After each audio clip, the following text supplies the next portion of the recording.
Good morning to all of you. मैं doctor Ramesh Soni, Utkarsh classes के live platform पर आप सभी लोगों का स्वागत है। हम लोगों ने पढ़ मरुस्थलों के बारे में कल थोड़ी सी चर्चा की थी। आगे और इसके बारे में डिटेल से देखते हैं। तो हम चर्चा करते हैं विश्व के प्रमुख मरुस्थलों के बारे में। कुछ हमने टर्म वगैरह नोटिस किया था, यहाँ पर देखा था, याद करिए।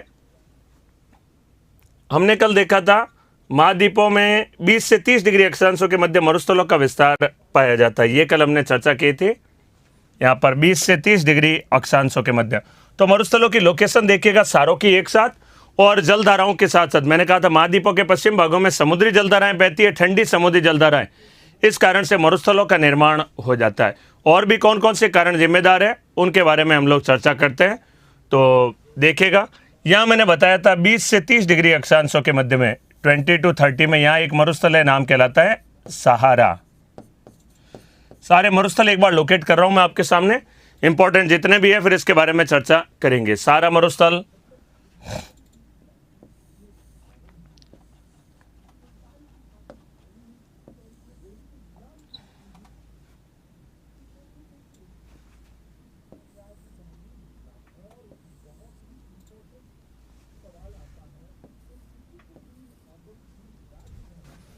यहां पर मरुस्थलों के बारे में देखेगा।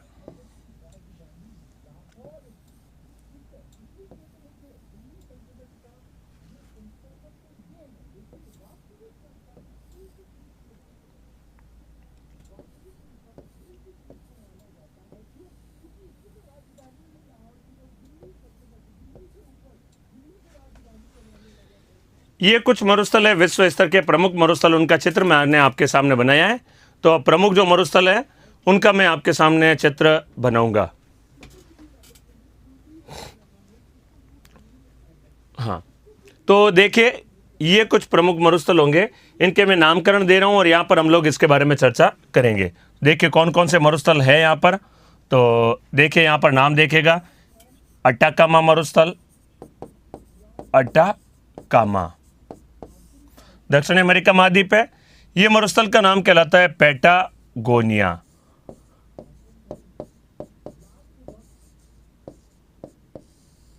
पैटागोनिया, यहां पर यह मरुस्थल है, नाम कहलाता है कालाहारी। इधर मरुस्थल का नाम कहलाता है नामीब का मरुस्थल। इधर मैं नाम लिख रहा हूं great Sandy, Gibson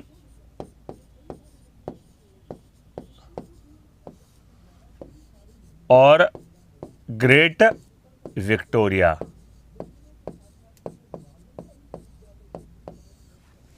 great Sandy, Gibson और ग्रेट विक्टोरिया, यह मरुस्थल कहलाता है गोबी का मरुस्थल।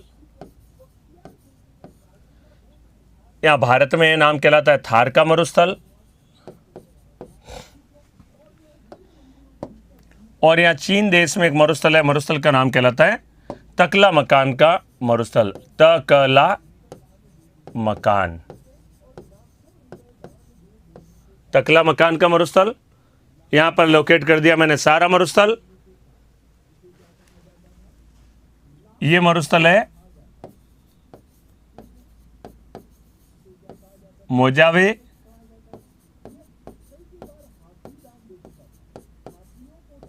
सोनोरान, मोजावे मरुस्थल, सोनोरान मरुस्थल। यहां पर देखिए ये नाम कहलाएगा अरेबियन मरुस्थल। 3 मरुस्थल होंगे इसके अंतर्गत, अरेबियन मरुस्थल, अरेबियन मरुस्थल। और ये कहलाता है किजिलकुम।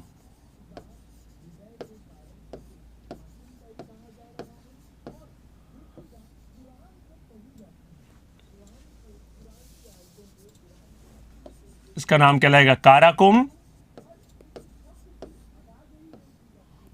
और ये कहलाएगा किजिलकुम मरुस्थल। और यहां पर है दस्त ए लुत और ये कहलाएगा दस्त ए कावीर। ये देखिए इंपॉर्टेंट जितने मरुस्थल है इनको लोकेट कर दिया मैंने आपके सामने। महत्वपूर्ण जो मरुस्थल है उनके बारे में हमने पढ़ा था। महाद्वीपों में 20 से 30 डिग्री अक्षांश में मध्य मरुस्थल पाया जाता है और महाद्वीपों के पश्चिम भागों पर मरुस्थलों का विकास है क्योंकि यहाँ ठंडी समुद्री जलधाराएं प्रवाहित होती है। तो हम देखिए यहाँ पर जो पहला जो हमारा बिंदु था उसी में आगे चर्चा करते हैं। तो पहला बिंदु हमने लिखा था, एक बार मैं आपके सामने पुनः लिख डालूंगा, वहीं से हम चर्चा करेंगे विश्व के मरुस्थल और फिर एक एक के बारे में हम लोग चर्चा करेंगे। पहला तथ्य कल न लिखा था, जल्दी में थे, न लिखा है तो जल्दी से आज लिख डालिएगा। उत्तरी व दक्षिणी गोलार्ध में, उत्तरी व दक्षिणी गोलार्ध में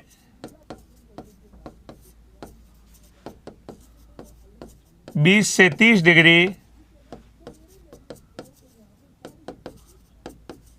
अक्षांशों के मध्य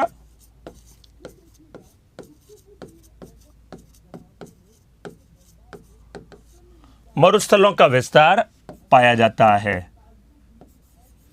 मरुस्थलों का विस्तार पाया जाता है। ये हम लोगों ने कल पढ़ा था। ये लाइन अच्छे से याद रखिएगा, कितने डिग्री, 20 से 30 डिग्री उत्तरी अक्षांशों के मध्य में मरुस्थलों का विस्तार पाया जाता है। महाद्वीपों के पश्चिमी भागों पर, दूसरा सेंटेंस था महाद्वीपों के, इसको मैं थोड़ा डिस्क्राइब करूंगा इस लाइन को, एक बार लिख डालिएगा, अगर ना लिखा था कल तो लिख डालिए। महाद्वीपों के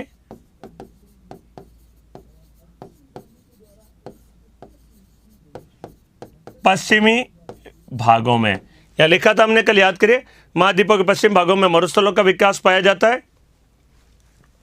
मरुस्थलों का विकास, मरुस्थलों का विकास पाया जाता है। यहां तक हमने कल लिखा था पाया जाता है,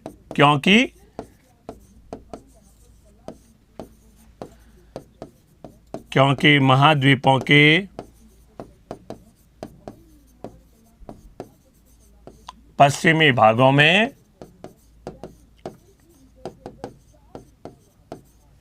ठंडी समुद्री जलधाराएं, महाद्वीपों के पश्चिम भागों में ठंडी समुद्री जलधाराएं प्रवाहित होती है, धाराएं प्रवाहित होती है।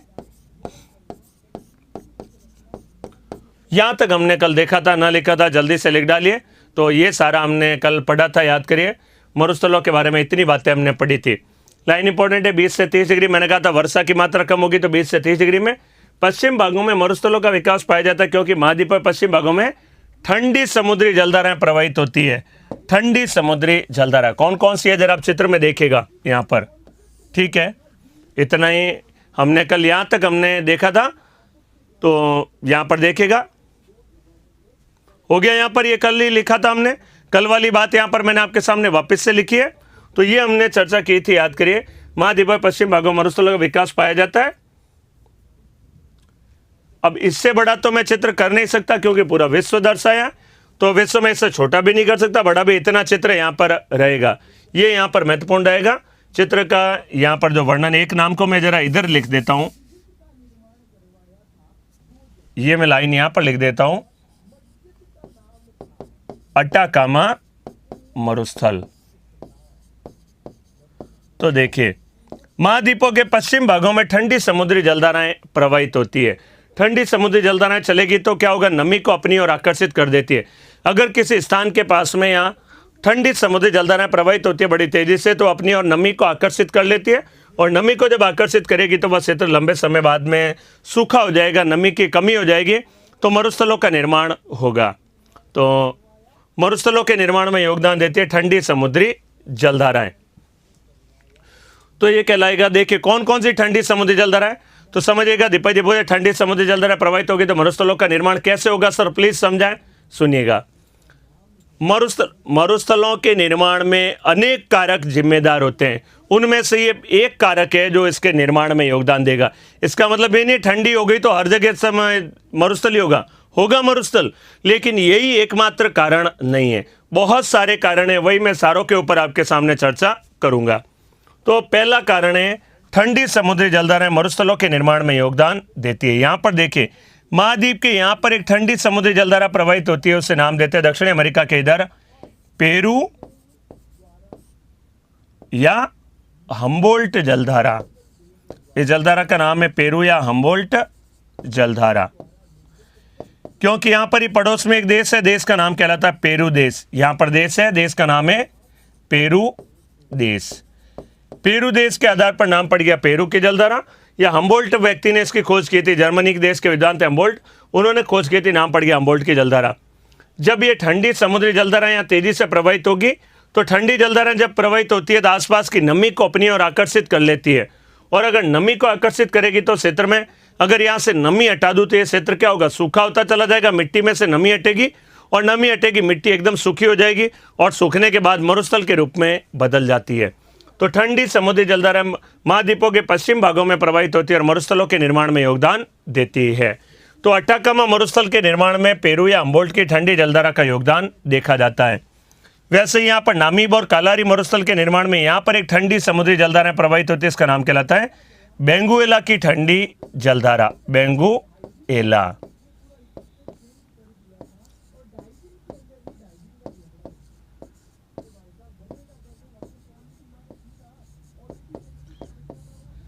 बेंगुएला की ठंडी जलधारा भी नामीब और कालारी मरुस्थल के निर्माण में योगदान देती है। महाद्वीप के पश्चिम भाग में भाई महाद्वीपों के पश्चिमी भागों में ठंडी समुद्री जलधाराएं प्रवाहित होती है, यही मरुस्थलों के निर्माण में योगदान देती है। तो यहाँ विश्व चित्र में देखिएगा नामीब और कालारी मरुस्थल के निर्माण में बेंगुएला की ठंडी जलधारा का योगदान है। यहाँ भी देखिए पश्चिम में पेरू, इधर बेंगुएला, और इधर ऑस्ट्रेलिया महाद्वीप के ऑस्ट्रेलिया देश के पश्चिम भाग में एक ठंडी समुद्री जलधाराएं प्रवाहित होती है, इसका नाम कहलाता है पश्चिमी ऑस्ट्रेलिया की ठंडी जलधारा, पश्चिमी ऑस्ट्रेलिया की ठंडी जलधारा।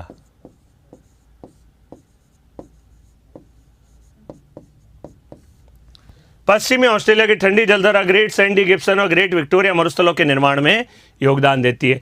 महाद्वीपों के पश्चिमी भागों में, महाद्वीपों के जहां भी पश्चिम भागों में समुद्री जलधाराएं प्रवाहित होती है, वो नमी को अपनी ओर आकर्षित करती है। तेजी से जब जाएगी, अगर यहाँ तेजी से जलधारा प्रवाहित हो रही है तो आसपास की नमी को आकर्षित करेगी। अगर मैं मार्ग में यहाँ पर बड़ी तेजी से कोई वस्तु निकालूं तो इधर से हवा इसकी ओर क्या होगी, आकर्षित। तो यहाँ पर आकर्षित होगी तो मरुस्थलों का निर्माण हो जाएगा। नमी यहाँ से इधर की ओर जो भी नमी है वो खिंचकर इधर चली आएगी, और नमी खिंचेगी तो लंबे समय बाद में मरुस्थलों का यहाँ पर निर्माण हो जाएगा। दक्षिणी अमेरिका महाद्वीप के पश्चिम भाग में पेरू या हम्बोल्ट की जलधारा बहती है, मरुस्थल का निर्माण करती है। यहाँ पर जलधारा बहती है बेंगुएला की जलधारा, नामीब कालारी मरुस्थल के निर्माण में योगदान। यहाँ Great Sandy Gibson Great Victoria मरुस्थलों के निर्माण में पश्चिमी ऑस्ट्रेलिया की जलधारा, और यहाँ सारा मरुस्थल, यहाँ पर एक ठंडी समुद्री जलधारा प्रवाहित होती है, नाम कहलाती है कनारी की ठंडी जलधारा, कनारी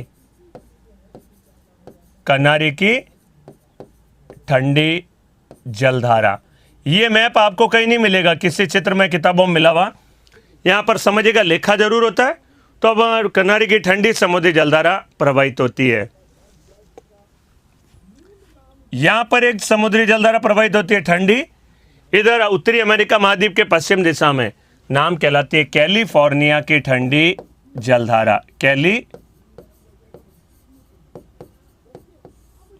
की ठंडी जलधारा। कैलिफोर्निया की ठंडी जलधारा यहाँ पर मोजावे व सोनोरान मरुस्थल के निर्माण में योगदान देती है, नाम कहलाती है कैलिफोर्निया की ठंडी जल। देखिए इतनी सारी ठंडी जलधारा है, जहां भी ठंडी जलधारा प्रवाहित हो रही है वहां सभी जगह मरुस्थल क्या है, पाए जा रहे हैं। देखिए मोजावे व सोनोरान मरुस्थल कैलिफोर्निया ठंडी जलधारा निर्माण देती है। इसमें कनारी की ठंडी जलधारा सारा मरुस्थल के निर्माण में, बेंगुएला की जलधारा कालारी व नामीब के मरुस्थल के निर्माण में, अटाकामा मरुस्थल के निर्माण में पेरू की जलधारा या हम्बोल्ट की जलधारा, और यहाँ पर है पश्चिमी ऑस्ट्रेलिया की ठंडी जलधारा ग्रेट सैंडी गिब्सन व ग्रेट विक्टोरिया मरुस्थलों के निर्माण में योगदान देती है। ये सारी दोबारा नहीं, मैं तिबारा समझा चुका हूं, अच्छे से सुनिएगा मुझे। देखिए जो लेट आ रहे हैं उनके लिए थोड़ी दिक्कत होगी, इसलिए मुझे एक बार और सुनिएगा पुनः। मैंने कहा एक बात समझेगा, केवल समुद्री जलधाराएं ही मरुस्थल के निर्माण में योगदान नहीं देती है, और भी बहुत सारे कारण हैं, ये मेरा केवल पहला कारण है, एक कारण हुआ अभी मैं बहुत सारे कारण आपको बताऊंगा। तो मरुस्थलों के निर्माण में यहां पर मैंने बताया पहला कारण है ठंडी समुद्री जलधाराएं महाद्वीपों के पश्चिमी भागों में बहती है, और पश्चिम में जब ये बहेगी तो देखिए महाद्वीप का पश्चिम भाग, महाद्वीप का पश्चिम, महाद्वीप का पश्चिमी, ये भी महाद्वीप का पश्चिम भाग हुआ, महाद्वीप का पश्चिम भाग हुआ। 5 समुद्री जलधाराएं बताइए मैंने ठंडी। महाद्वीपों के पश्चिमी भागों में जब अर्थात यहां से ठंडी समुद्री जलधाराएं प्रवाहित होगी तो आसपास की नमी को अपनी ओर आकर्षित कर लेती है। अगर नमी यहां से आकर्षित हो रही है, इस जगह से नमी आएगी तो लंबे समय बाद में वो क्षेत्र क्या हो जाएगा, सूखा हो जाएगा, और सूखा हो जाएगा तो मरुस्थल का निर्माण हो जाता है। लंबे समय तक बारिश नहीं होगी, लंबे समय तक यहाँ पर नमी आकर्षित हो जाएगी तो मरुस्थलों का निर्माण हो जाता है। ये कई बार प्रश्न आया है कि बताइए अटाकामा मरुस्थल के निर्माण में कौन सी ठंडी समुद्री जलधारा का योगदान देखा जाता है। नाम कहलाता है पेरू या हम्बोल्ट के जलधारा के नाम से। तो पेरू या हम्बोल्ट की, और ये भी नहीं है कि इसका मतलब जहाँ मरुस्थल है वहाँ पर सभी जगह ठंडी समुद्री जलधारा, ऐसा नहीं है। आप ऐसा जोड़कर देख रहे हैं, कई जने मन में प्रश्न उठ रहा है सर गोबी के मरुस्थल में किसका निर्माण में योगदान है। गोबी के मरुस्थल में ठंडी समुद्री जलधारा का योगदान है ही नहीं। तो कुछ मरुस्थलों के निर्माण में ठंडी समुद्री जलधाराओं का योगदान है जो पश्चिम भागों में हैं सारे यहाँ ठंडी समुद्री जलधाराओं का योगदान पाया जाता है, और प्रत्येक का मैंने आपके सामने ठंडी समुद्री जलधारा यहाँ पर दर्शा दी है। नामीब के मरुस्थल में बेंगोला, सारा मरुस्थल में कनारी, अटाकामा मरुस्थल में पेरू, मोजावे सोनारान मरुस्थल के निर्माण में कैलिफोर्निया की ठंडी जलधारा, और great Sandy Gibson Great Victoria मरुस्थल के निर्माण में पश्चिम ऑस्ट्रेलिया की ठंडी जलधारा। कई जने बड़े कंफ्यूज हो रहे हैं, बहुत कमेंट कर रहे हैं, बिल्कुल सिंपल सा है। ठंडी जलधाराएं जब बहेगी नमी को आकर्षित करेगी और इधर से महाद्वीप से नमी आएगी बारंबार तो क्षेत्र सूखा हो जाएगा और मरुस्थल बन जाएगा। सिंपल सी बात है। यहाँ भी मरुस्थल बन गया, इधर भी मरुस्थल बन गया, यहाँ भी मरुस्थल बन गया और यहाँ भी मरुस्थल बन गया, बस सिंपल सी बात है। तो ये मरुस्थलों के निर्माण में ठंडी समुद्री जलधाराओं का योगदान पाया जाता है क्योंकि ये नमी को आकर्षित करती है और लंबे समय बाद में मरुस्थल को बना देती है। ये चित्र कहीं पर भी अवेलेबल नहीं होगा सामान्यतः किताबों में, अच्छे से इसे देखिएगा, दिमाग में फिट रखना है। सवाल आता है सारा मरुस्थल के निर्माण में कौन सी जलधारा का योगदान देखा जाता है। हमारा आंसर क्या होगा, कनारी की ठंडी जलधारा का। देखिए सारा पश्चिम में है, मध्य में भी है और पूर्व में भी है, लेकिन पश्चिम में तो जरूर है। पश्चिम में है तो कनारी की ठंडी जलधारा का योगदान कहलाता है। स्क्रीनशॉट नहीं होगा इसका, तो यहाँ पर जो है वो केवल समझिएगा चित्र जो मैंने आपके बनाया मोस्ट इंपॉर्टेंट चित्र है। सारे मरुस्थल और जलधाराओं के निर्माण, ये बातें मैंने आपके सामने चर्चा कर दी है। ठीक है, ये सारी बातें इसमें महत्वपूर्ण है। इन जलधाराओं के बारे में आपके सामने चर्चा की, कोई दिक्कत बोलिए। अब ये तो याद रखना पड़ेगा। हो गया यहां पर कोई दिक्कत। थार के मरुस्थल में कोई भी ठंडी समुद्री जलधारा का योगदान नहीं है। एक बात और समझ लीजिएगा, कई सारे मरुस्थलों के निर्माण में ठंडी जलधारा का योगदान है लेकिन सभी के निर्माण में योगदान नहीं है। केवल मरुस्थल का एक कारण हुआ ये निर्माण का। अगला कारण सुनना, अगला क्या कारण है वो सुनना। यहां मरुस्थल दर्शाए मैंने और उनके ठंडी समुद्री जलधाराओं के नाम भी। अब यहां पर कुछ पवने भी टॉपिक काम आएगा। यहां पर मरुस्थल समझना इतना सरल नहीं है, कई सारे बिंदु है, जब क्लियर होंगे तब बात बनेगी। सर कैसे नमी सोखेगी, अब वो तो नमी सोखकर तो मैं कैसे बताऊं, बताइए। जब जलधारा चलेगी तो नमी को आकर्षित करेगी और नमी आकर्षित करेगी, ऐसे होगा। देखिए कुछ प्रोसेस,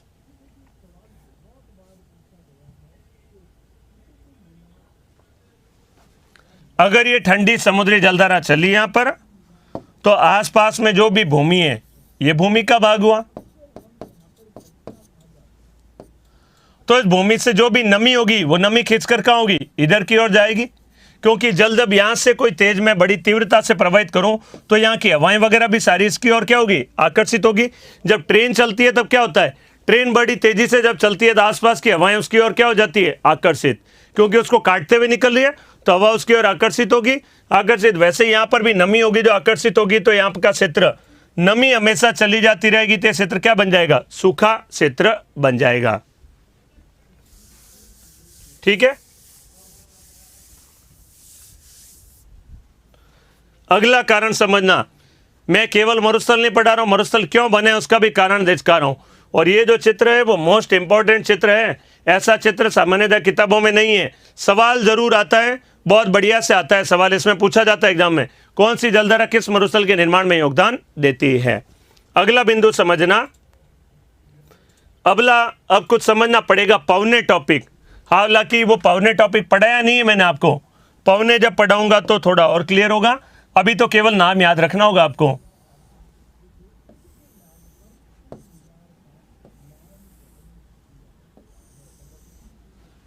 23.5 डिग्री और 23.5 डिग्री इधर होती है कर्क रेखा, ये कहलाती है मकर रेखा, tropic of Cancer, tropic of Capricorn, कर्क रेखा और मकर रेखा।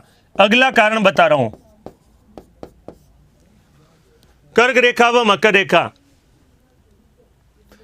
कर्क रेखा व मकर रेखा के इन क्षेत्रों से यहां से एक हवाएं चलती है ऐसे, इनका नाम कहलाता है उत्तर पूर्वी व्यापारिक पवने।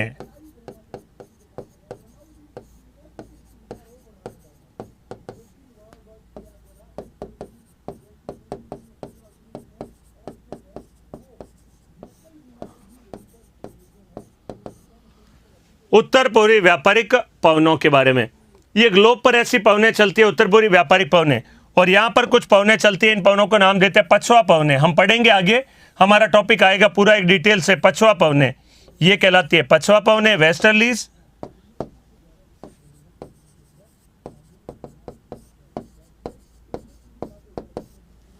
और ये भी कहलाती है पछुआ पवनें। क्यों चली, कैसे चली, तो एक टॉपिक पढ़ेंगे हम, भूवायु तंत्र, ग्लोबल विंड सिस्टम, इसमें आएगा। तो बढ़िया से जब वो समझेंगे तो ये फिर से आगे समझ में आएगा, इसलिए ज्योग्राफी में यहां समझेगा। 23.5 डिग्री से ऐसे एक पवने चलती है, उनका नाम कहलाती है व्यापारिक पवनों के नाम से, ये कहलाती है व्यापारिक पवने। जब ये व्यापारिक पवने ऐसे चलेगी यहां पर उत्तरी गोलार्ध में इस प्रकार से और दक्षिणी गोलार्ध में इस प्रकार, तो यहां पर जरा समझिएगा, यही पवनों को मैं विश्व नक्शे में दर्शाऊंगा, इसको जरा अच्छे से समझना। विश्व नक्शे में यहां पर यह है 0 डिग्री का क्षेत्र,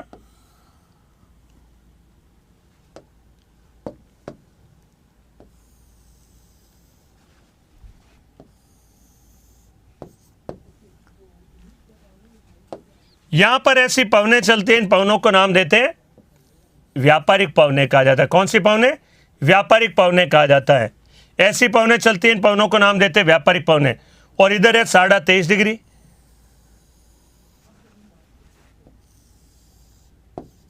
मकर रेखा, और यहां पर जो पवनें चलती है उधर वो कहलाती है कर्क रेखा।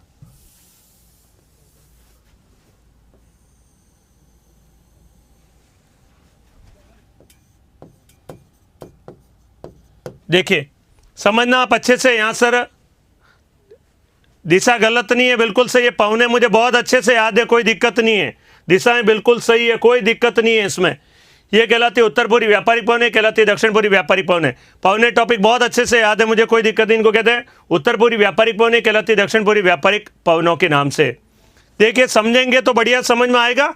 अभी आप आराम से कमेंट ना करें, समझने में कोशिश करिएगा। इनको कहते हैं उत्तर पूर्वी व्यापारिक पवने, दक्षिण पूर्वी व्यापारिक पवने कहा जाता है। जब ये व्यापारिक पवने यहां पर प्रवाहित होगी, देखिए ये चित्र है, इधर से इस प्रकार 23.5 से इधर 0 की ओर, 23.5 से इधर 0 की ओर। सेम बात यहां पर भी, नाम इसलिए पढ़ा, देखिए सोनू जी पूछ रहे हैं कर मकर रेखा उत्तर पूर्वी नाम कैसे होगा। देखिए इन पवनों को मैंने अभी टॉपिक पढ़ाया नहीं, मेरा पूरा टॉपिक बाकी है अभी टॉपिक पढ़ाना। आप केवल नाम समझिएगा, इनका नाम उत्तर पूर्वी है, इनका दक्षिण पूर्वी। जब टॉपिक ये समझा दूंगा तो बहुत बढ़िया से और आगे समझ में आएगा। लेकिन अभी पवने तो पढ़ा नहीं, लेकिन संबंध जरूर है इस टॉपिक से, तो बताना तो पड़ेगा। तो समझिएगा क्यों नाम पढ़ा, तो ये समझ लीजिए, ये उत्तर दिशा, ये दक्षिण है, ये पूर्व है, और ये कहलाती है पश्चिम। पवनों का नामकरण हमेशा जहां से वो प्रारंभ होती है ना, वहां से पड़ता है। प्रारंभ कहां से हुई, उत्तर पूर्व से, नाम पड़ गया उत्तर पूर्वी व्यापारिक पवने। जयवीर जी एकदम सही लिखा है, गलत नहीं लिखा है, आप कंफ्यूज हो रहे हैं, मैं एकदम सही हूं, कोई डाउट नहीं है मुझे मेरे दिमाग में। दक्षिण पूर्व से उत्तर पश्चिम की ओर इधर चलती है, इन्हें कहा जाता है दक्षिणी पूर्वी व्यापारिक पवनों के नाम से, दक्षिणी पूर्वी, और ये कहलाती है उत्तर पूर्वी व्यापारिक पवने। यहां पर जरा समझिएगा, जिधर से पवने प्रारंभ होती है दक्षिण पूर्व से, नाम कहलाता है दक्षिण पूर्वी व्यापारिक पवने, और इधर उत्तर पूर्व से जहां प्रारंभ होती है कहलाती है उत्तर पूर्वी व्यापारिक पवनों के नाम से। यहां समझिएगा अच्छे से, उत्तर पूर्वी व्यापारिक पवनें दक्षिण पूर्वी व्यापारिक पवनों के नाम से। जहां से पवनें शुरुआत होती है वहां से उसका नामकरण रखा जाता है। तो अब यहां पर यह समझिएगा, अगली बात मेरी जो इसमें समझाना चाह रहा हूं, यहां पर देखिए उत्तर पूर्वी व्यापारिक पवनें जब ऐसे प्रवाहित होगी तो क्या होगा, महाद्वीपों से, महाद्वीपों के ऊपर से जब प्रवाहित होगी यहां पर इधर के क्षेत्रों से, और यहीं पर हमने क्या पढ़ा था, यहां पर अभी हमने मरुस्थल का नाम देखा था, नाम कहलाता है सहारा मरुस्थल। याद करिए ये कौन सा मरुस्थल था, सहारा मरुस्थल। यहां से जब ये पवनें प्रवाहित होगी, उत्तर पूर्वी व्यापारिक पवनें इधर कर्क रेखा से इधर की ओर, तो यहाँ की सारी नमी को अपनी ओर खींचकर क्या होगी, ले जाएगी। अगर मैं यहाँ खड़ा हूं, यहीं से पवनें शुरुआत करता हूं, तो यहाँ की जितनी नमी होगी वो सब खींचकर क्या होगी, उधर की ओर जाती रहेगी। तो यहाँ पर उत्तर पूर्वी व्यापारिक पवनें होती है, वो नमी को क्या करती है, अपने साथ लेकर चली जाती है, और नमी ले जाएगी तो लंबे समय बाद में क्षेत्र क्या हो जाएगा, सूखा हो जाता है। तो ये सूखा हो जाएगा तो निर्माण हो जाएगा, यहाँ पर सहारा मरुस्थल का निर्माण हो जाता है। यहाँ बन जाएगा सहारा मरुस्थल। तो सहारा मरुस्थल के क्षेत्र से उत्तर पूर्वी व्यापारिक पवनें अपने साथ में नमी लेकर चली जाती है, और नमी लेकर जाएगी तो यहाँ लंबे समय बाद में क्षेत्र मरुस्थल के रूप में बदल जाएगा। सेम बात इधर भी, यहाँ से भी जब पवनें चलेगी उत्तर पूर्वी व्यापारिक पवनें इस प्रकार से, तो यहाँ वाली जितनी भी नमी है इधर के स्थानों की वो सारी खींचकर चली जाएगी। और यहीं पर दो मरुस्थल कौन से थे, इन मरुस्थलों का नाम कहलाता है नामीब का मरुस्थल और कालारी का मरुस्थल। याद करिए यहीं पर दोनों मरुस्थल बताए थे। तो यहाँ से जब पवनें चलेगी तो यहाँ पर मरुस्थलों का निर्माण हो जाएगा। तभी तो देखिए कर्क रेखा के पास में पवनें ऐसे चलती है भारत में यूं, और यहाँ से जब जाएगी तभी तो यहाँ पर मरुस्थल का निर्माण हो जाएगा। इस प्रकार से जब पवनें इधर से इधर की ओर जाएगी, यहाँ तो नमी को खींचकर लेती जाती रहेगी, और लंबी को खींचेगी तो उत्तर पूर्वी व्यापारिक पवनों के द्वारा मरुस्थलों का निर्माण हो जाता है। तो उत्तर पूर्वी व्यापारिक पवनों के द्वारा भी महाद्वीपों के अर्थात इन भागों पर मरुस्थलों का निर्माण पाया जाता है 20 से 30 डिग्री। उत्तर पूर्वी व्यापारिक पवनें नमी को अपने साथ में खींचकर ले जाती है और मरुस्थलों के निर्माण में योगदान देती है। ये कहलाती है, इस कारण जो उत्तर पूर्वी व्यापारिक पवनें भी मरुस्थलों के निर्माण में जिम्मेदार कारक कहलाती है। तो मेरा यहाँ पर बिंदु निकल कर आया, उत्तर पूर्वी व्यापारिक पवनें जहां पर चलती है, उत्तर पूर्वी व्यापारिक पवनें जब चलती है तो मरुस्थलों के निर्माण में योगदान देती है। नमी को अपने साथ में खींचकर ले जाएगी, मरुस्थलों का निर्माण हो जाता है, नाम कहलाएगी उत्तर पूर्वी व्यापारिक पवनों के नाम से। चलिए इतना काफी है। तो यहां पर ठंडी समुद्री जलधारा मरुस्थलों के निर्माण में योगदान देती है। तीसरा बिंदु,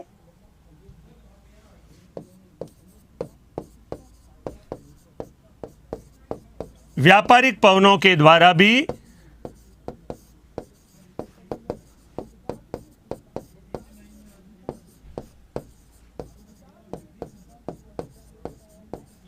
महाद्वीपों में 20 से 30 डिग्री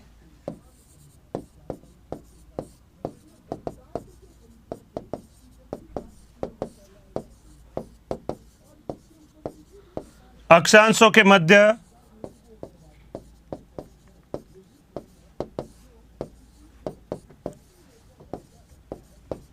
मरुस्थलों का निर्माण पाया जाता है।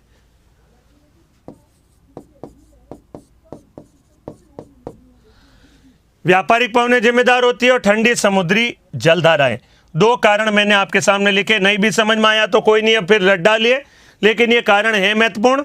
ठंडी समुद्री जलधाराएं और व्यापारिक पवनें, ये दोनों मरुस्थलों के निर्माण में योगदान देती है। नमी जब खींच जाएगी ठंडी पवनों के द्वारा, जब ठंडी समुद्री जलधारा प्रवाहित होगी, नमी को खींच लेगी, और नमी खींचेगी तो लंबे समय क्षेत्र बाद में सूखा हो जाएगा, और सूखा होने के बाद क्या बन जाता है, मरुस्थल का निर्माण हो जाता है। तो ये कुछ कारण है, दो कारण मैंने आपके सामने दर्शाए। कारण तो और भी बहुत है, लेकिन आप कहेंगे सर फिर आप टेक्निकल क्लासों में चले जाएंगे, कईयों को मुझे लग रहा है बातें समझ में नहीं आ पाई, तो कोई नहीं, मैं सीधा मरुस्थल टॉपिक पे आऊंगा, अन्यथा फिर थोड़ी दिक्कत होगी आपको। तो मैं सीधा मरुस्थल टॉपिक पे आता हूं। मरुस्थल कौन कौन से, क्या उनकी विशेषताएं, दो कारण जरूर याद रखिएगा, ठंडी समुद्री जलधाराएं और व्यापारिक पवनें मरुस्थलों के निर्माण में योगदान देती है। ये बातें यहां पर महत्वपूर्ण हैं। चलिए आते हैं, पहला मरुस्थल देखते हैं, सहारा मरुस्थल, फिर कालारी और नामीब का मरुस्थल, अफ्रीका महाद्वीप के मरुस्थलों के बारे में। अफ्रीका महाद्वीप में यहां पर मैंने मरुस्थल बताया था। अफ्रीका महाद्वीप चित्र हमने देखा था, देखिए वर्ल्ड मैप में अफ्रीका महाद्वीप में 3 मरुस्थल है, सहारा, नामीब और कालारी मरुस्थल। सहारा मरुस्थल में कनारी की जलधारा का योगदान और नामीब व कालारी मरुस्थल में बेंगोला की ठंडी जलधारा का योगदान है। समझिएगा क्या क्या महत्वपूर्ण है इसमें।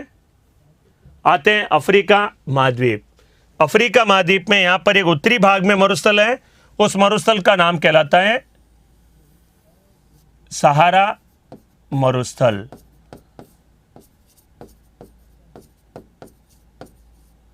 अफ्रीका महाद्वीप का केवल चित्र दर्शाया है। यहां पर एक मरुस्थल है, देखिए 3 देश से मैं आपके सामने लोकेट कर रहा हूं। यहां पर ये जो देश दर्शा रखा है,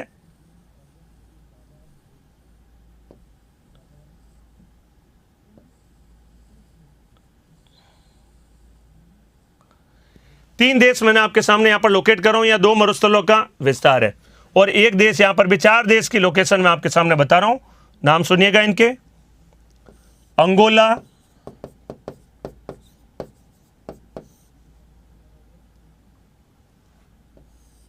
बोत्सवाना,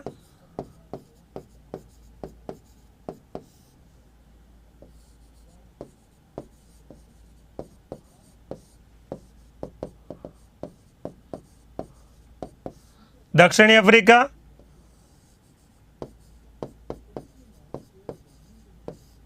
और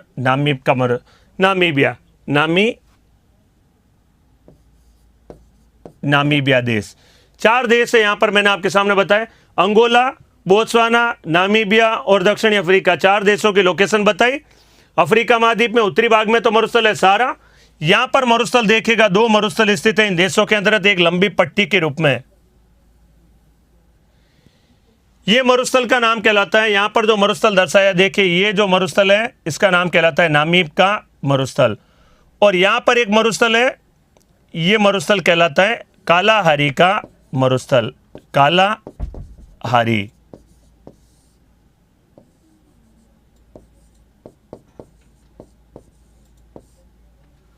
और ये कहलाता है नामीब का मरुस्थल। यह मरुस्थल के निर्माण में योगदान देती है जलधारा का नाम कहलाता है बेंगुएला जलधारा।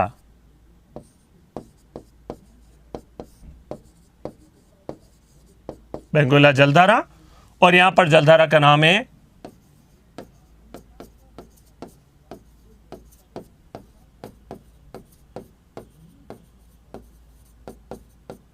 कनारी की ठंडी जलधारा।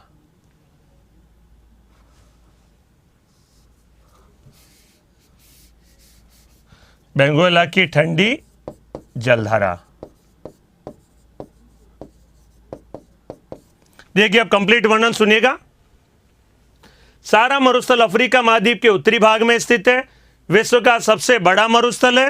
विश्व का सबसे बड़ा मरुस्थल अफ्रीका महाद्वीप के बिल्कुल उत्तरी भाग में विश्व का सबसे बड़ा मरुस्थल है और इसका विस्तार लगभग अर्थात 11 देशों के अंतर्गत इसका विस्तार कहा जाता है। कुछ किताबों में 13 भी लिखा है, कुछ 12 में भी, क्योंकि मरुस्थल की एग्जैक्ट बाउंड्री तो हम डिसाइड नहीं कर सकते, लेकिन 11 देशों में या 13 देशों तक भी कई बार लिखा आता है। 11 देशों में इसका विस्तार माना जाता है। नाम कहलाता है सहारा मरुस्थल। तो अफ्रीका महाद्वीप के उत्तरी भाग में स्थित है, विश्व का सबसे बड़ा मरुस्थल है। यह मरुस्थल अर्ग, रेग व हम्माद तीनों प्रकार का मरुस्थल है। अर्ग भी है, रेग भी है और हम्माद भी है, तीनों प्रकार का मरुस्थल है। नाम कहलाता है सहारा मरुस्थल। अर्ग क्या होता है समझेगा। अर्ग का मतलब ऐसा मरुस्थल जो कि रेतीला होता है पूरा, उसे कहते हैं अर्ग। ऐसा मरुस्थल जो कि क्या होता है, रेतीला और छोटा अर्थात पथरीला, कंकड़ पत्थर भी हो, उसे नाम देते हैं रेग के नाम से। और तीसरा जो मरुस्थल, तीसरा कहा जाता है हम्माद। ऐसा मरुस्थल जिसमें रेत और कई सारी बड़ी बड़ी चट्टानें भी हो, नाम मरुस्थल का कहलाता है हम्माद के नाम से। तो अर्ग का मतलब हुआ यहां पर समझेगा रेतीला। ऐसा मरुस्थल जो कि रेतीला होता है उसे कहते हैं अर्ग के नाम से। ऐसा मरुस्थल जो रेतीला प्लस पथरीला, पथरीला मतलब छोटे बड़े कंकड़ पत्थर होते हैं, वो कहलाता है पथरीले के नाम से। और यहां पर हम्माद का तात्पर्य होता है रेतीला प्लस चट्टानी। छोटी बड़ी चट्टानें पाई जाती हो नाम कहलाता है। बड़ी बड़ी अर्थात उसके अंदर चट्टानें पाई जाती हो तो वो मरुस्थल है, वो कहलाता है हम्माद के नाम से। तो सारा मरुस्थल कहीं पर तो अर्ग है, रेतीला है पूरा, कहीं कहीं पर रेत और कंकड़ पत्थर है, छोटे बड़े पथरीला मतलब छोटे बड़े कंकड़ पत्थर, पथरीला और रेतीला रेग, और कहीं कहीं पर रेत और बड़ी बड़ी अंदर चट्टानें भी पाई जाती है पहाड़ों जैसे। तो ऐसा मरुस्थल नाम कहलाता है हम्माद। तो सारा मरुस्थल अर्ग, रेग व हम्माद तीनों प्रकार का मरुस्थल है, नाम कहलाता है सहारा मरुस्थल के नाम से। तो सारा मरुस्थल विश्व का सबसे बड़ा मरुस्थल है, अफ्रीका महाद्वीप के उत्तरी भाग में लगभग 11 देशों में फैला हुआ है, 11 से 13 देशों में। विश्व का सबसे बड़ा मरुस्थल कहा जाता है। अर्ग, रेग व हम्माद तीनों प्रकार का है। कनारी की ठंडी जलधारा इस मरुस्थल के निर्माण में योगदान देती है। हम्माद का मतलब होता है केवल पथरीला नहीं, रेतीला प्लस पथरीला। मरुस्थल होगा तो रेत तो होगी ना, मरुस्थल केवल पथरीला होगी तो रेत नहीं होगी क्या? तो रेतीला प्लस पथरीला, रेत प्लस पत्थर होते हैं, वो मरुस्थल कहलाता है हम्माद के नाम से। तो रेतीला प्लस पथरीला होता है वो मरुस्थल कहलाता है हम्माद के नाम से जाना जाता है। मरुस्थल होगा तो रेत तो होगी, पत्थर होगा तब तो वो चट्टान गिनी जाएगी। तो रेत के साथ साथ बड़ी बड़ी चट्टानें होती है तो उसे कहा जाता है हम्माद के नाम से जाना जाता है। कच्चा चिट्ठा बना दूंगा, धैर्य रखिए, पहले एक बार इसमें अच्छे से समझ डालिएगा, अगला जब मैटर लिखवाऊंगा तो कच्चा चिट्ठा बना दूंगा, ठीक है। हम्माद का मतलब आपने सही कहा, केवल अर्थात क्या होता है? चट्टानी। लेकिन मरुस्थल तो है ही है, मरुस्थल तो शब्द जुड़ ही गया उसमें, तो मरुस्थल प्लस चट्टानी होता है, उसको कहते हैं हम्माद के नाम से जाना जाता है। तो ये कहलाता है अर्ग, रेग व हम्माद के नाम से जाना जाता है, तो कहलाता है सहारा मरुस्थल। तो पहला मरुस्थल हम लोग नोटिस करते हैं या नोट करते हैं, मरुस्थल का नाम देखिए सहारा मरुस्थल।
चित्र बना लीजिए, यहां पर जो मैंने कच्चा चिट्ठा बनाया आप भी बना लीजिए।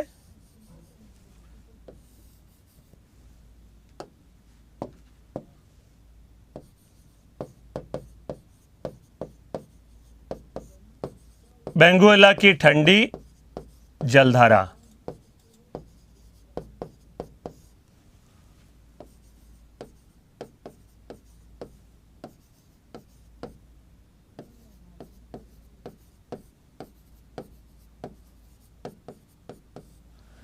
तीन मरुस्थल दर्शाए, नामीब, कालारी और उत्तरी भाग में सारा मरुस्थल। तो ये सारी बातें इसमें महत्वपूर्ण है, नोट कर डालते हैं। सारा मरुस्थल पॉइंट बनाकर मैं लिखूंगा इसका आंसर, देखिए।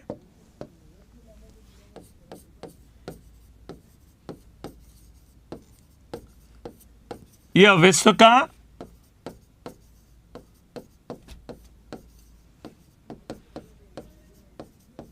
सबसे बड़ा मरुस्थल है।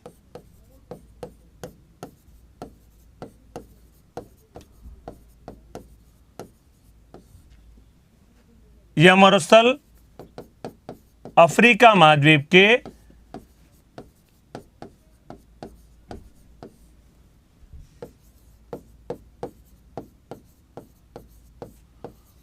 उत्तरी भाग में 11 से 13 देशों में फैला है। 11 से 13 देशों में फैला है। अफ्रीका महाद्वीप के उत्तरी भाग में 11 से 13 देशों में फैला है।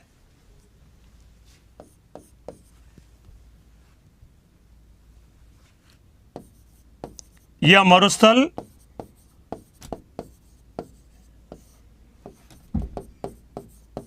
अर्ग, रेग व हम्माद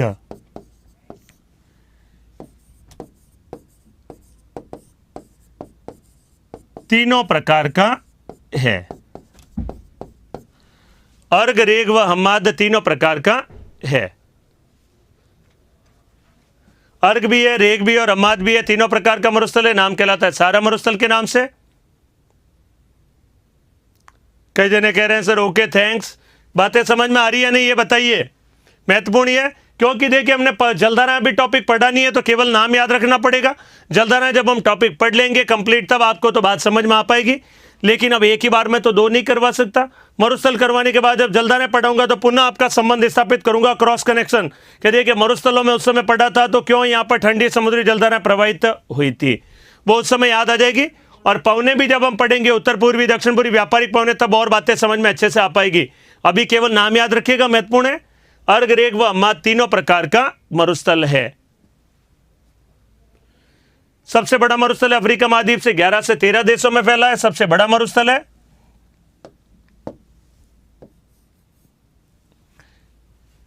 आगे देखें, इस मरुस्थल के निर्माण में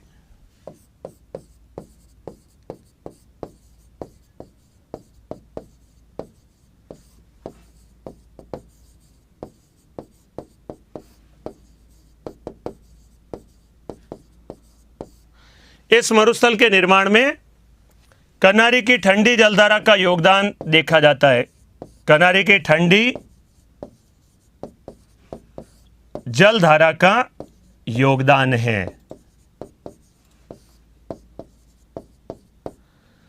इस मरुस्थल के निर्माण में कनारी की ठंडी जलधारा का योगदान है। कनारी की ठंडी जलधारा प्रवाहित होती है, उसके कारण से इसका निर्माण होता है। तो मरुस्थल है, नाम कहलाता है सारा मरुस्थल। सबसे बड़ा मरुस्थल है विश्व का, 11 से 13 देशों में, अर्घ, रेग व हम्माद प्रकार का है। और मरुस्थल के निर्माण में कनारी की ठंडी जलधारा का योगदान है। इस मरुस्थलीय क्षेत्र में एक जनजाति निवास करती है और जनजाति का नाम कहलाता है बद्दू जनजाति कहलाती है। बद्दू जनजाति, बद्दू जनजाति इस मरुस्थलीय क्षेत्र में निवास करती है, सारा मरुस्थल के क्षेत्र में। तो इस मरुस्थल में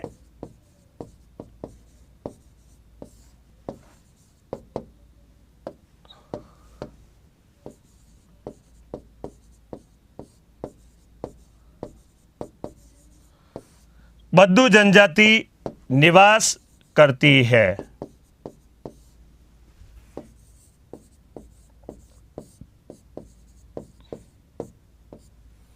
बद्दू जनजाति निवास करती है।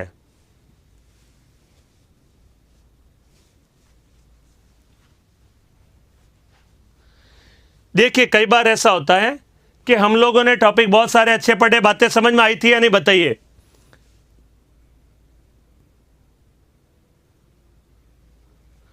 बातें समझ में आ रही है नहीं, मेरी बातें जो बताई आपने। कई बार क्या होता है, हमने कई सारे टॉपिक पढ़े, आपको बढ़िया समझ में आ रहे हैं। कई बार थोड़े जटिल टॉपिक होते हैं, कई बार कुछ टॉपिकों का बेस होता है, वो समझे बिना अगर हम समझते हैं तो कई बार थोड़ी दिक्कत होती है, लेकिन समय होने के साथ साथ वो बातें समझ में आ जाती है। जैसे इस मरुस्थल टॉपिक क्या है, जटिल टॉपिक है, 4-5 टॉपिकों का संबंध है इसमें जलधाराओं का संबंध है, इसमें पवनों का संबंध है। जब तक जलधाराएं नहीं पढ़ेंगे, पवने नहीं पढ़ेंगे हम लोग, तब थोड़ा सा दिक्कत तो होगी समझने में, लेकिन आपको भी थोड़ा सा समझने का प्रयास करना चाहिए। यहाँ जो मैं आपको बातें बता रहा हूँ उन्हें आप याद करिए, समझिए उससे अच्छे से। कई बार कुछ टॉपिक जटिल होते हैं, हम 4-5 टॉपिक समझे बिना उसको नहीं समझ सकते। वही बात है, अगर मुझे कोई बच्चा पूछ ले स्पेलिंग का मतलब और उसको ABCD आती नहीं है, उसको कैसे समझाएं बताइए। तो उसको क्या होता है, एक बार यही कहते बेटे ये याद कर लीजिए, थोड़े दिन जब बड़े होंगे तो आपको समझ में आ जाएगा। वही बात बिल्कुल यहाँ पर भी है। जब आप जलधारा हमने पढ़ी नहीं, पवने अभी तक पढ़ी नहीं है, तो जो मैं बता रहा हूँ उसको नाम अभी आप याद कर लीजिए। जब वो टॉपिक समझाऊंगा तब आपको बढ़िया से समझ में आ जाएगा। तो अभी जैसे आपने कई बार किताबों में सवाल जरूर आते हैं, रियली बता रहा हूँ कि सारा मरुस्थल के निर्माण में कौन सी जलधारा का योगदान देखा जाता है। अब जलधाराएं तो आपने पढ़ी नहीं, एग्जाम में सवाल नहीं कर पाएंगे उसका, लेकिन एक बार तो पता चल गया कनारी की ठंडी जलधारा। जिस दिन मैं आपको समुद्री जलधारा टॉपिक पढ़ा दूंगा आपको बढ़िया से समझ में आ जाएगा, ये मरुस्थल भी और जलधारा टॉपिक भी। तो कई बार यही होता है, जटिल टॉपिक होता है, उसमें आप भी थोड़ा सा धैर्य रखें और समझने का प्रयास करिए, ठीक है।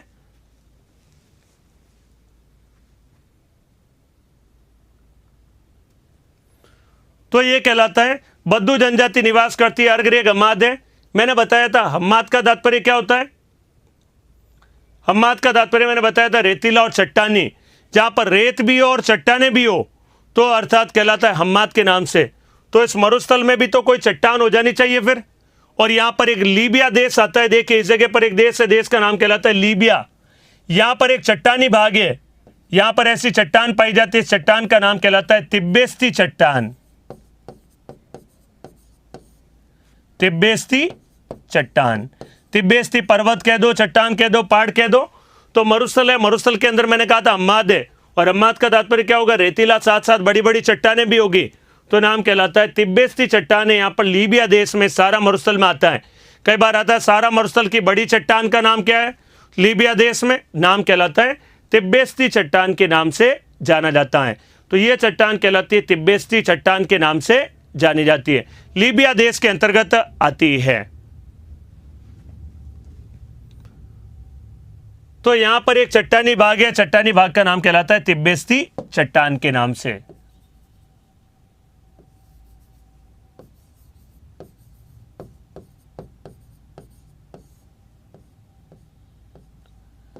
तिब्बेस्ती चट्टान लीबिया देश में आती है, देश का नाम है लीबिया। हम्माद है, हम्माद का मतलब है रेतीला और चट्टान बड़ी, तो देखिए चट्टान है इसके अंदर, नाम कहलाती है तिब्बेस्ती चट्टान के नाम से जाना जाता है। तो इस मरुस्थलीय क्षेत्र में एक चट्टानी भाग है, नाम कहलाता है लीबिया देश में तिब्बेस्ती चट्टान कहलाती है। अगला बिंदु यही नोट कराऊंगा, नाम लिख लीजिए तिब्बेस्ती चट्टान। इस टॉपिक के बाद में आपको पढ़ाऊंगा भूवायु तंत्र, पवन सिस्टम जो आप समझना चाह रहे हैं। व्यापारिक पवने, पछवा पवने, ध्रुवीय पवने क्या होती है, दाब कटिबंध क्या होते हैं, वो समझाऊंगा। तब थोड़ा देखिए ये मुद्दा और क्लियर करूंगा मैं आपका उस समय। दाब कटिबंध और पढ़ाऊंगा, पवने समझाऊंगा, तब आपको बातें समझ में आएगी बढ़िया से। तो अगला समझिएगा इसी में एक बिंदु, इस मरुस्थल में लीबिया देश के अंतर्गत तिब्बेस्ती चट्टान स्थित है। सारा मरुस्थल में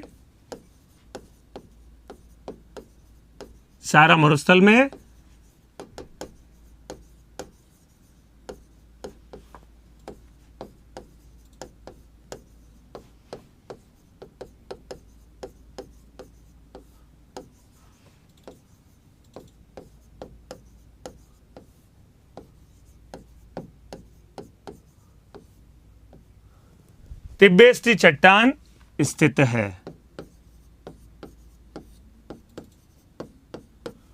सारा मरुस्थल में लीबिया देश के अंतर्गत तिब्बेस्ती चट्टान स्थित है। तो हम्माद है तो चट्टानी भाग भी होगा, नाम कहलाएगा तिब्बेस्ती चट्टान के नाम से जाना जाता है। अगला देखिएगा,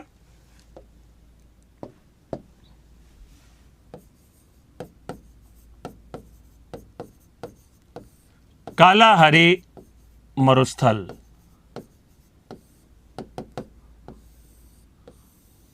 दूसरा जो मरुस्थल है हम लोग चर्चा करेंगे कालाहारी मरुस्थल। पढ़ा था हमने यहां पर, हाँ पठार वगैरह भी चर्चा करूंगा मैं आपके सामने। तो यहां समझिएगा, पहले चित्र में यहां पर देखिए कालाहारी मरुस्थल, एक देश का नाम है दक्षिणी अफ्रीका, इधर है बोत्सवाना और इधर है नामीबिया। 3 देशों में फैला मरुस्थल है, मरुस्थल का नाम कहलाता है कालाहारी मरुस्थल। कालाहारी मरुस्थल का विस्तार 3 देशों में, दक्षिणी अफ्रीका, बोत्सवाना और नामीबिया, 3 मरुस्थलों में फैला है। कालाहारी का तात्पर्य होता है जल विहीन स्थान। कालाहारी शब्द का तात्पर्य कहलाता है जल विहीन स्थान के नाम से जाना जाता है। तो जल विहीन स्थान कहलाता है कालाहारी का तात्पर्य। मैं आपको बताऊंगा दुनिया में सबसे गर्म स्थल कौन सा है। एक तो अल अजीरिया कहा जाता है लीबिया का, और एक पाकिस्तान का जैकोबाबाद। तो आगे अभी लिख डालेंगे, कोई दिक्कत नहीं। तो देखिए कालाहारी का तात्पर्य, कालाहारी मरुस्थल 3 देशों में, दक्षिणी अफ्रीका, बोत्सवाना और नामीबिया देशों में। कालाहारी शब्द का तात्पर्य होता है जलविहीन स्थान। इस मरुस्थल के निर्माण में भी बेंगुएला की ठंडी जलधारा का योगदान देखा जाता है। और कालाहारी जो मरुस्थल है, यहाँ पर एक विश्व प्रसिद्ध जनजाति निवास करती, नाम कहलाती है बुशमैन। बुशमैन जनजाति का निवास स्थान है। बुशमैन जनजाति यहाँ पर निवास करती है बड़ी कठिन परिस्थितियों में। जलविहीन है, पानी की मात्रा अत्यधिक कम है, और पानी की मात्रा कम है तो यहाँ पर एक जंतु पाया जाता है इस कालाहारी मरुस्थल के क्षेत्र में, नाम कहलाता है, आपने नाम सुना होगा, जिसका अंडा सबसे बड़े आकार का होता है। क्या कहलाता है वह जंतु? शुतुरमुर्ग जंतु। शुतुरमुर्ग जंतु होता है, उसका अर्थात अंडा होता है, बहुत ही बड़ा होता है। और शत्रुमुर्ग जंतु के जो वहां पर अंडे होते हैं उसको काटेंगे तो प्याले जैसा बन जाएगा, बीच में से काटेंगे प्याले जैसा, और उसमें पानी इकट्ठा रहकर अर्थात जीवन गुजारा करते हैं। कठिन परिस्थितियों में गुजारा करने वाली यहाँ पर एक जनजाति नाम कहलाती कालारी मरुस्थल में बुशमैन जनजाति। कई बार आता है बुशमैन जनजाति कौन से मरुस्थल में निवास करती है? मरुस्थल का नाम कहलाता है कालारी मरुस्थल। कई जने पूछते हैं सर पिग्मी जनजाति यहाँ पर कोंगो देश में निवास करती है, अर्थात 0 डिग्री के निकटवर्ती क्षेत्र के विषुवतीय वर्षा वनों में निवास से नाम कहलाता पिग्मी जनजाति कहलाती है। शत्रुमुर्ग जंतु का अंडा बड़ा होता है, उसके अंडे को काटती है और काटने के बाद में उसमें पानी को अर्थात भर के रखती है, घड़े की तरह प्रयोग करती है, तो नाम कहलाता है अर्थात कालारी मरुस्थल के अंदर रहने वाले जनजाति का नाम कहलाता है बुशमैन जनजाति के नाम से। ऑस्ट्रिच का है, शत्रुमुर्ग का है, एक ही बात है, बिल्कुल सही कहा। तो ये मरुस्थल है, नाम कहलाता है कालाहारी का मरुस्थल। नोट कर डालते हैं इसमें, देखिए कालारी मरुस्थल।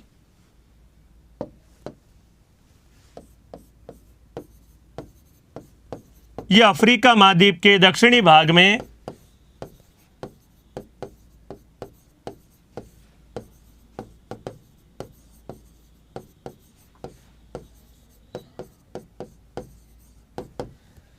यह अफ्रीका महाद्वीप के दक्षिणी भाग में, दक्षिणी अफ्रीका,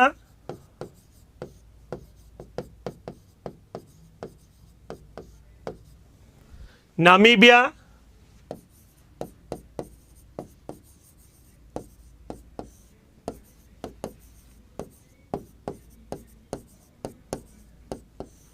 व बोत्सवाना देशों में फैला है।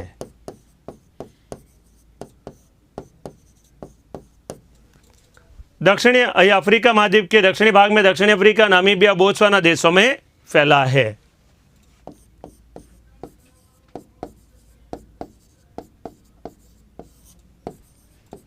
कालाहारी का शाब्दिक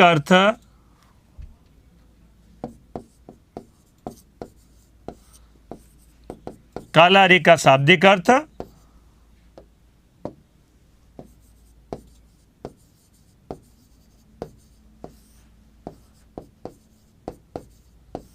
जल विहीन स्थान होता है। कालाहारी का शाब्दिक अर्थ होता है जल विहीन स्थान।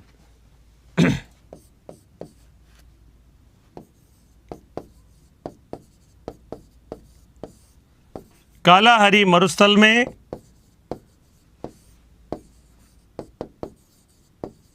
विश्व प्रसिद्ध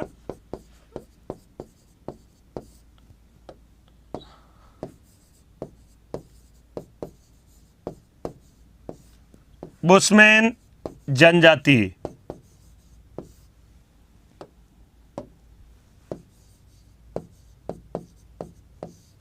निवास करती है।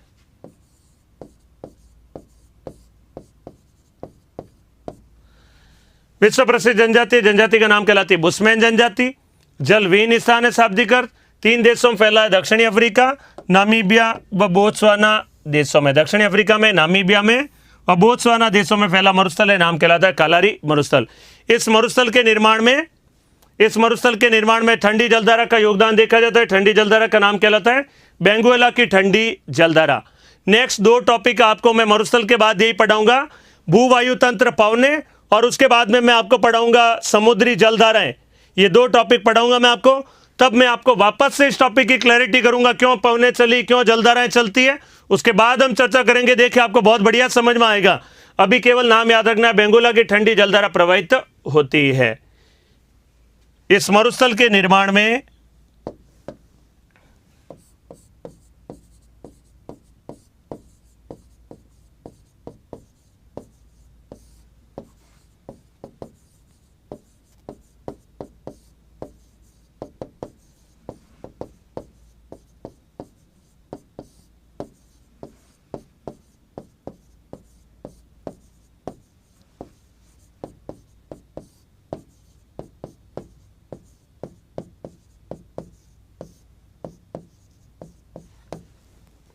बेंगुएला की ठंडी जलधारा का योगदान है।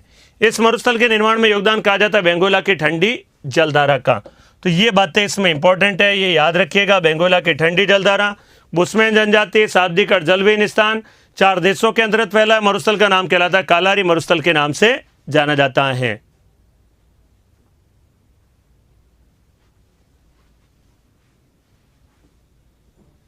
तो ये कहलाता है कालारी मरुस्थल। नाम सारा मरुस्थल हुआ, कालारी मरुस्थल। अब यहां पर अगला मरुस्थल है, उसका नाम कहलाता है, बात समझ में आई या नहीं बताइए। शाब्दिक अर्थ बुशमैन जनजाति। सारा मरुस्थल में जनजाति कौन सी है? सारा मरुस्थल में जनजाति, देखिए जनजाति का नाम लिखा था बद्दू जनजाति, और कालारी मरुस्थल में जनजाति नाम कहलाती है बुशमैन जनजाति के नाम से। अगला मरुस्थल हम लोग देखेंगे। बहुत धन्यवाद। आप अगर बढ़िया से समझेंगे, बढ़िया से मुझे रेस्पॉन्स दे रहे हैं, बातें समझ में आ रही है, कहीं दिक्कत हो तो कमेंट करिए, कोई दिक्कत नहीं। हाँ, लेकिन आप ये कहेंगे सर ये जलधारा कहाँ से आई, तो वो अगला टॉपिक पढ़ाऊंगा ना, जलधारा और पवने, उसमें आपको समझ में आ जाएगा, पक्का बात है। तो जब टॉपिक समझेंगे तो बढ़िया से समझ में आ जाएगा, ठीक है। अगला मरुस्थल देखते हैं। देखिए यहां पर है नामीब का मरुस्थल, जो यहां पर दर्शाया था अंगोला देश में। इधर देश का नाम है कहलाता है नामीबिया, और इधर कहलाता है दक्षिणी अफ्रीका। अंगोला, नामीबिया और दक्षिणी अफ्रीका देश में लंबी सी देखिए पट्टी के रूप में फैला है, 3 देशों में फैला है मरुस्थल। अंगोला देश, इधर नामीबिया देश और दक्षिणी अफ्रीका देश में फैला मरुस्थल है, नाम कहलाता है नामीब का मरुस्थल। यहां पर भी एक प्रसिद्ध जनजाति निवास करती है, उसका नाम कहलाता है खोई जनजाति कहलाती है। खोई जनजाति कहलाती है। तो खोई जनजाति यहां पर इस नामीब के मरुस्थल में, कालारी में कहलाती है जनजाति का नाम बुशमैन। सारा मरुस्थल में जनजाति निवास करती है, अर्थात यहां पर बद्दू जनजाति। तो देखिए मैं यहां पर नाम लिख रहा हूं, इनका जनजाति का नाम कहलाता है, सारा मरुस्थल में जनजाति है बद्दू जनजाति। लिखा था अभी हमने बद्दू जनजाति। नामीब के मरुस्थल में जनजाति है, देखिए नाम क्या कहलाता है, खोई जनजाति। खोई जनजाति, ये ट्राइब्स के नाम भी आते हैं मैच करने में। बद्दू जनजाति सारा में, नामीब में खोई जनजाति, और कालारी में हमने पढ़ा था बुशमैन जनजाति।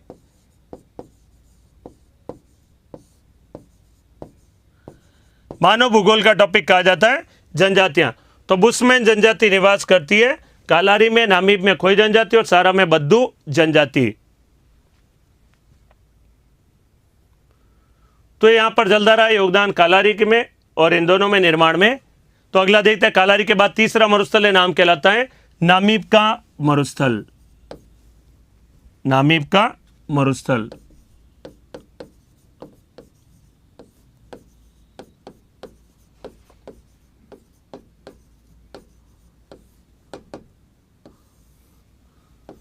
आज मुझे पहली बार लगा है, शायद मुझे इतना समय हो गया यहाँ पढ़ाते हुए, 22 अप्रैल से पढ़ा रहे हैं, पहली बार मुझे लगा रहेगा आज थोड़ा सा आप थोड़ा कठिन टॉपिक महसूस कर रहे हैं, ऐसा मुझे महसूस हो रहा है। और बिल्कुल सही भी है, जब अगले टॉपिक पढ़ेंगे ना तो बढ़िया समझ में आएगा। जलधारा और बहुवायु तंत्र में आपको समझाऊंगा अब तो बढ़िया।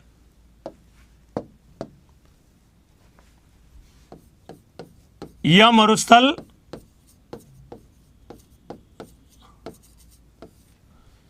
मरुस्थल अंगोला,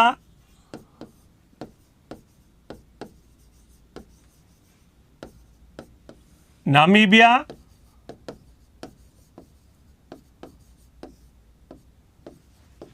व दक्षिणी अफ्रीका देशों में। अंगोला, नामीबिया व दक्षिणी अफ्रीका देशों में स्थित है।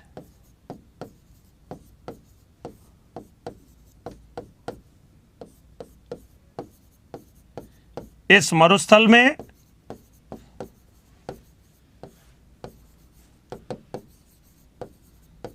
विश्व प्रसिद्ध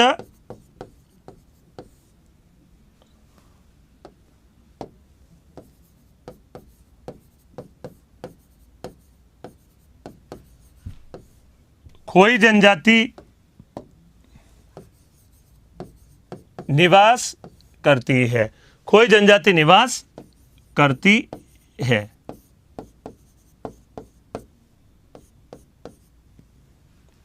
खोई जनजाति निवास करती है अंगोला, नामीबिया, दक्षिण अफ्रीका में। निर्माण में जो मरुस्थल है, इस मरुस्थल के निर्माण में, इस मरुस्थल के निर्माण में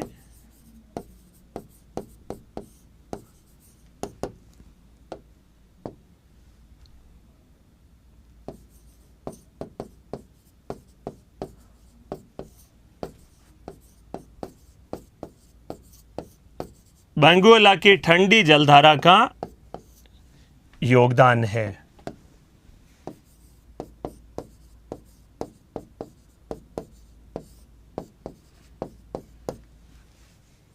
बेंगुएला की ठंडी जलधारा का योगदान है, नाम कहलाता है मरुस्थल का, नामीब का मरुस्थल। तो देखिए ऐसा है, अगर वो बातें समझ में ना भी आई है, ठंडी समुद्री जलधारा व्यापारिक पवन है, तो रट डालिए, एग्जाम में सवाल आता है, ये बात पक्का है। ठंडी समुद्री जलधारा मरुस्थलों के निर्माण में योगदान देती है। व्यापारिक पवनों के कारण मरुस्थलों का निर्माण होता है।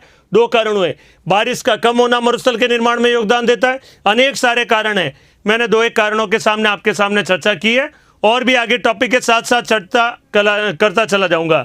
तो ये यहाँ पर हमने 3 मरुस्थल देखे, कल मैं 8-9 मरुस्थल एक साथ कराऊंगा, तो कल काफ़ी ये टॉपिक कवर हो जाएगा आपका। आज हमने 3 मरुस्थल देखे, कम ही हुआ आज, लेकिन थोड़ा समझा, थोड़ा दिक्कत भी हुई, लेकिन थोड़ा बढ़िया से समझने का और भी आप आगे कोशिश करिएगा और अच्छा लगने लगेगा आपको। जुलू जनजाति आपने पूछा कहाँ रहती है, साउथ अफ्रीका देश में है। जुलू जनजाति भी साउथ अफ्रीका देश में ही है।